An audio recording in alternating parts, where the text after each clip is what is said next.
até por defender as ideias dele, eu tenho que ter o entendimento que as ideias são dinâmicas. E por isso a importância de um trabalho científico sério no campo da escola austríaca. Por exemplo, eu tive o prazer de ter aulas na Faculty of Education com o professor Mário Rizzo. Ele é brilhante. A visão dele de tempo na economia, junto com o Garrison, eu creio que é um dos melhores trabalhos já escrito no campo econômico sobre tempo. A economia do tempo da incerteza. É brilhante aquele livro, tinha que estar em português. E ele tem os gráficos, tem os cálculos, ele usa matemática nesse livro. E ele é uma pessoa que tem... Tanto que eu assisti aula com o Mário Rizzo, e eu esperava discutir com ele assim, a questão do tempo, mas ele deu aula sobre a chamada economia experimental, Vernon Smith, essas discussões novas em que você está unindo economia, direito, psicologia e teoria dos jogos. É genial, só que o cara usa matemática loucamente. Eu conheci o Vernon, a figura, ele parece fisicamente o Willie Nelson, aquela barba, cabelão grande, tatuagem no braço, chega na universidade com calça de couro na Harley Davidson dele. Mas ele está tentando defender o livre mercado num dia. Ele não é um austríaco, só que ele está pegando a economia austríaca para outro campo. Então essas pessoas que fazem esse diálogo são importantes na propagação da teoria. E está criando um debate acadêmico sério. Eu acho que melhor dizer, não precisa da matemática, porque eu estaria assumindo uma posição contrária à própria ideia de incerteza que a escola já defende. Isso aqui são teorias gerais, eu acho que 90%, 99% que o Mises disse, eu concordo, mas tem alguns pontos que foram reformulados. Por isso é importante que os discípulos tenham também a coragem de falar, olha, ele é brilhante, e por ele ser brilhante, em respeito à obra dele, eu tenho que aperfeiçoar esse campo do debate. Senão eu crio o quê? O dogma, a seita, e eu estou impedindo o desenvolvimento da própria ação humana. Aproveitando a pergunta de matemática, né? Teoria matemática, poderia considerar essa tríade como axioma, vamos dizer assim, como se fossem axiomas, assim, umas verdades que são, e a partir delas se constrói toda a teoria? Sim, é o tripé. Se você derruba um desses pontos, você não consegue compreender o que é a escola de economia. Se você tenta entender só a questão da incerteza, sem levar em consideração a certeza que o modelo da ação te dá, que há uma certeza, a ação é assim. Só que o conteúdo é variável, você tem certeza em relação ao conteúdo e as mudanças de tempo. Mas o esquema geral, a estrutura geral do modelo, você tem uma certeza ali. E até que me provem o contrário, com bons argumentos, é válido essa visão de ação humana. Só que se você dissocia a concepção da antropologia, do homem-agente, do Mises, da noção de tempo não linear, desse tempo dinâmico, e da incerteza genuína, você não vai compreender o que é a ação humana. Você não vai entender a escola austríaca se negligenciar um desses três pontos. A minha pergunta não dá para se provar ou não provar. Sim, só porque o conhecimento da ação humana é a priori. O Mises diz, é um conhecimento a priori. Até porque, nesse ponto, ele está seguindo um ponto do subjetivismo, e é moderno isso, de que você não tem certeza. Por exemplo, o pai do empirismo moderno, e aí você pega, por exemplo, que é o Francis Bacon, nas cartas inglesas de 1732, Voltaire diz o seguinte, divulgando as ideias inglesas na França: Newton foi o grande gênio da ciência. Só que a ciência newtoniana foi construída com o alicerce da filosofia de Bacon. E quando, no final do século XVIII, início do século XIX, Bentham tenta fazer uma teoria geral das práticas jurídicas, ele diz: o que Bacon foi para Newton, Helvétius será para mim. Ele queria se pôr como Newton das ciências humanas. Só que o axioma de Bacon, o próprio Bacon, ele vai dizer o seguinte: ele não é um empirista ingênuo, como vários manuais de filosofia dizem, que acha que basta você observar os fatos, que esse conhecimento empírico, você vai ter ele de forma imediata. Esse conhecimento da realidade, ele é mediado por uma série de fatores, que Francis Bacon chamou de ídola, ou seja, os ídolos. E ele você tem 4 tipos de ídola que nos impedem de ter o acesso à realidade tal qual ela é. A saber, primeiro, o ídola speculus, ou seja, o ídolo da caverna, que são as suas experiências idiosincráticas, que te dá o mito da caverna de Platão, você enxerga pelas sombras. A tua história de vida, em vários aspectos, determina a tua visão da realidade.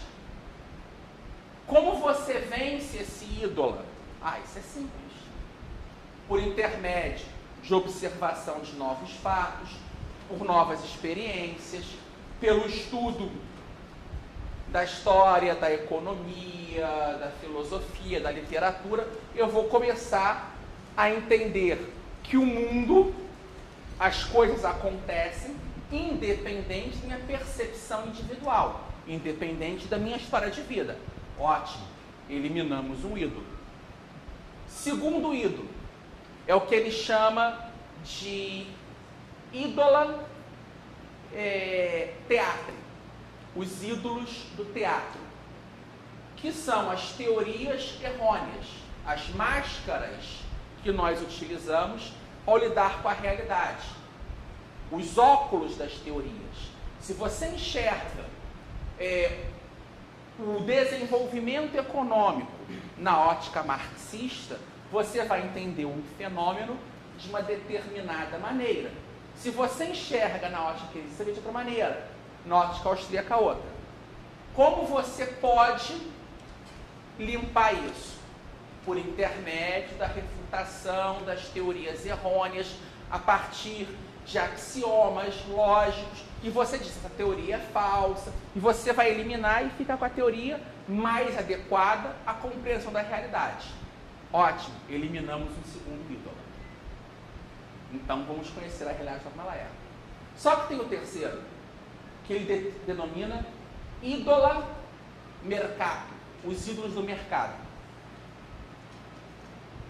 E ele entende os ídolos do mercado não como o mercado, tudo como o mercado econômico, mas o mercado, o local que você faz as trocas, aquela praça pública que as cidades europeias costumam ter. Que é o local que você faz as trocas de quê? Na linguagem. São os ídolos do fórum. Você está ali negociando. Então, todo o teu conhecimento da realidade é mediado por uma linguagem. Você pensa no esquema de uma linguagem. De certa forma, o que a filosofia analítica, o que Wittgenstein, vários pessoas querem fazer é o quê? Como eliminar as falhas linguísticas, como romper um pouco esse ruído no meio do caminho, para chegar ao entendimento do real. Alguns acham que se conseguiu, outros acham que não. Então você pode dizer, eliminamos ou não eliminamos. Só que existe o quarto ídolo, que eles chamam de idolatrios, que é a nossa condição humana. E esse, sinceramente, é o grande empecilho à possibilidade de um conhecimento da realidade. Porque nós não conseguiremos enxergar o mundo que nos cerca sem sermos homens.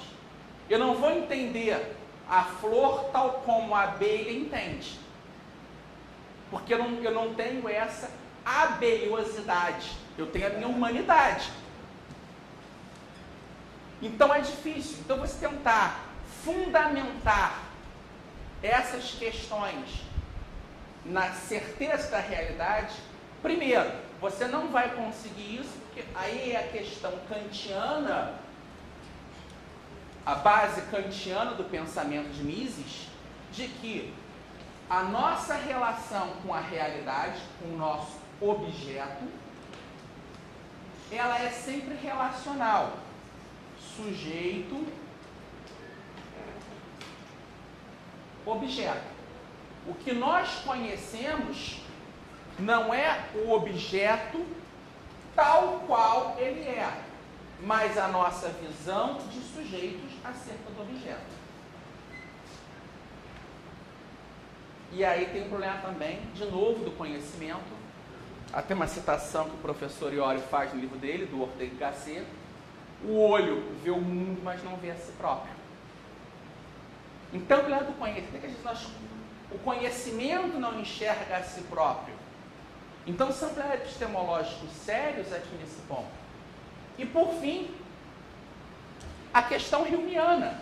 Há incerteza. Eu posso ter 1 milhão de experiências, só que não importa, n dividido por infinito sempre será igual a zero.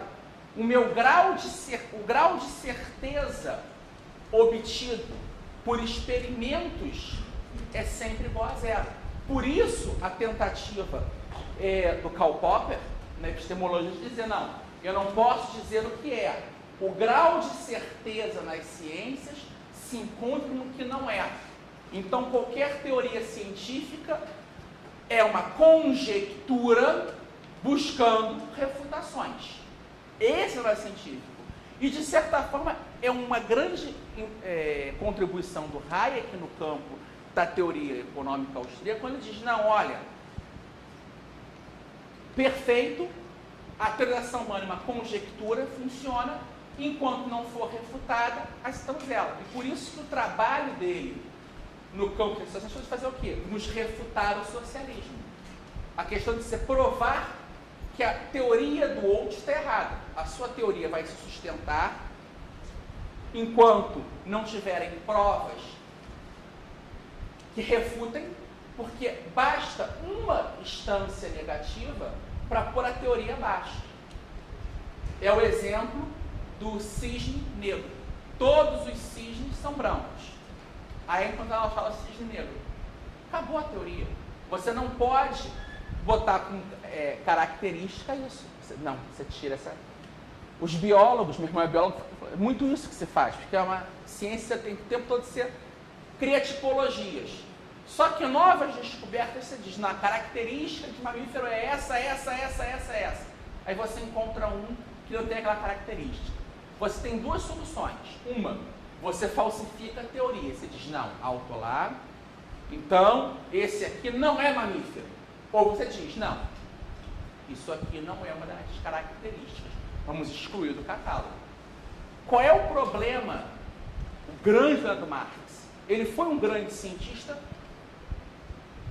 ele propôs teorias científicas.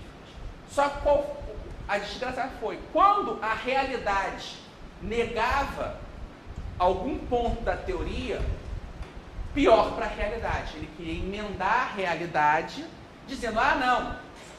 E os discípulos, pior, a revolução vai acontecer na Alemanha e na Inglaterra, onde o capitalismo é mais desenvolvido.